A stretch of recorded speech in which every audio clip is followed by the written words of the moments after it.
আমি কোনেও নাজানো, হয়নে?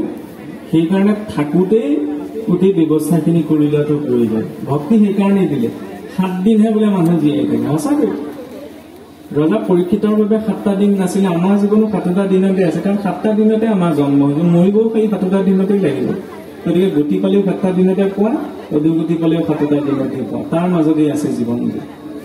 যাই হওক, এতিয়া কথা হ'ল কি, যেতিয়া সেই উদ্ধৱ গৈ উপস্থিত হ'লগৈ, তেতিয়া গোটেই মানুহখিনিক আগবাঢ়ি অহা দেখি উদ্ধৱে ৰথ ৰখাই দিলে। ৰখাৰ পিছত উদ্ধৱ ৰথৰ ভিতৰৰ পৰা, দোলাৰ ভিতৰৰ পৰা নামি আহিছে। উদ্ধৱ নামি আহিছে, কিন্তু উদ্ধৱক কোনেও গুৰুত্ব দিয়া নাই। সকলোৰে দৃষ্টিগত আছে কেতিয়া দোলাৰ ভিতৰৰ পৰা, ৰথৰ ভিতৰৰ পৰা কৃষ্ণ নামি আহিব। তেতিয়া কৃষ্ণ ক'ত বুলি সুধোতে উদ্ধৱে কৈছে যে কৃষ্ণ অহা নাই, কৃষ্ণৰ প্ৰতিনিধি হিচাপত বোলে মইহে আহিছো। তেতিয়া সেই সকলোৰে মনত আকৌ সেই বিষাদৰ ভাৱটো প্ৰকাশ পাইছে। তেতিয়া বোলে তুমি কি উদ্দেশ্যত আহিছা? কৃষ্ণৰ আমাৰ খবৰ এটা ল'বলৈ সময় নাইনে? বোলে প্ৰভুৰ ব্যস্ততা ধেৰ, আৰু আপোনালোকে ইয়াত ইমানখিনি দুখ কৰি থকাৰ কাৰণে সেই দুখে ভগৱান কৃষ্ণক তাত নিজৰ কৰ্ম কৰাত ব্যাঘাত জন্মাইছে। কাৰণ তেওঁ মনত দুখ প্ৰকাশ কৰি আজি তেওঁৰ ভোজনত ব্যাঘাত জন্মিলে। গতিকে মই আপোনালোকক বুজাবলৈ আহিছো, কিন্তু পোন প্ৰথমতে মই যাব লাগিব নন্দ যশোদাৰ ঘৰলৈ। গতিকে নন্দ যশোদাৰ ঘৰ কোনফালে যায় আপোনালোকে মোক পথটো দেখুৱাই দিম। তেতিয়া সকলোৱে ক'লে বোলে সেইফালে যে নৈখন দেখিছে, এই নৈ যে সৰু সুঁতিটো বৈ আহিছে, আপুনি এই নৈ সুঁতিটোৰ কাষে কাষে গৈ থাকক। য'তেই সেই নৈখনৰ সুঁতিটো উৎপন্ন হৈছে সেইটোৱে বোলে নন্দ যশোদাৰ ঘৰ। তেতিয়া উদ্ধৱ মানে প্ৰথম অকণমান আচম্বিত হৈছে, নৈ সুঁতিটো মানুহৰ ঘৰৰ পৰা কেনেকৈ আৰম্ভ কৰিছে। তেতিয়া উদ্ধৱে সুধিলে যে নৈ উৎসতনো মানুহৰ ঘৰ থাকিব পাৰে নে, আপোনালোকে কি ধেমালি কৰিছে? যে কৈছে বোলে নহয়, এইটো নৈৰ খুঁটি নহয় প্ৰকৃততে।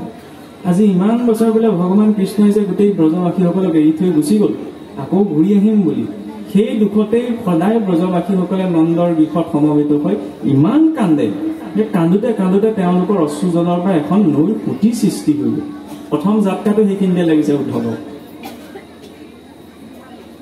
আৰু সেই কথাটোকে ভবাৰ পাছত যেতিয়া উদ্ধৱ অকণমান তেতিয়া আচম্বিত হৈছে। কাৰণ মানুহে যেতিয়ালৈকে জীৱনত আমি যিমানেই নুবুজাওঁ কিয় মানুহক লাভ নাই। কাৰণ স্বভাৱো নপদিছে ন সত্যতে কৰ্তু মন্যথা সুতপ্তমপি পানীয়ম পুনৰ্গচ্ছতি শীতলাম। উপদেশ শুনিও লাভ নাই, উপদেশ লৈও লাভ নাই, আৰু উপদেশ দিও লাভ নাই। কাৰণ পানী খন্তেকৰ কাৰণে উতলে, জুইত উঠাই থোৱাৰ লগে লগে উতলি থাকিব, বকবকে নমাই থলে সি ঠাণ্ডা হৈ যাব, হয়নে? উপদেশৰ সাৰ্থকতা কোনখিনিত আছে? যেতিয়া বাস্তৱিকতাটো দেখা যায়। বাস্তৱিকতাটো কেনেকে দেখা যায়? অন্ধ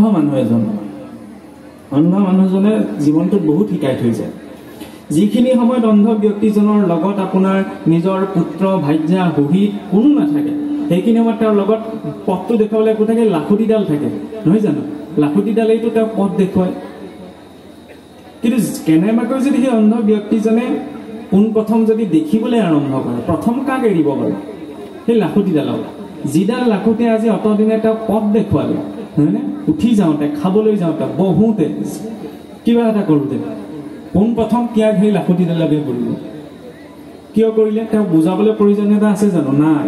কাৰণ তেওঁ বাস্তৱিকতাটো সন্মুখত দেখা পালে, সেইকাৰণে স্বাভাৱিকতে লাঠিডাল হাতৰ পৰা এৰ খাই গ'ল। ঠিক তেনেদৰে যেতিয়া মনুষ্যই জীৱনত বাস্তৱিকতাটো দেখে, তেতিয়াহ'লে বেলেগকৈ কিবা ত্যাগ কৰিব নালাগে, ত্যাগ আপোনা আপুনি হৈ যায়। কিন্তু জোৰ জবৰদস্তি যদি কিবা ত্যাগ কৰা যায়, সেইটো অস্থায়ী হয়। কেইদিন ত্যাগ কৰি থাকিব, এইখন কোনে পালন কৰি থাকে বুলি আকৌ একে ধাৰাটোলৈকে গুচি যাব। কাৰণ স্থিৰতাটো নাই নহয়। আৰু স্থিৰতা ভংগ কৰিলে আজিৰ সংসাৰত ধেৰ মাধ্যম আছে। গতিকে সেই বাস্তৱিকতাটো চাবলৈ গ'লে শাস্ত্ৰীয় দৃষ্টিকোণৰ চশমাযোৰ পিন্ধাটো প্ৰয়োজন।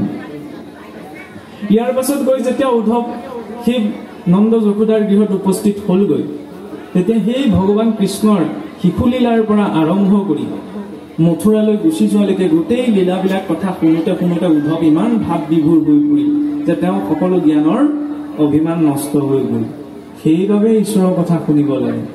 ঈশ্বৰৰ কথা শুনিলে কি হয়? অভিমান শূন্য হয়।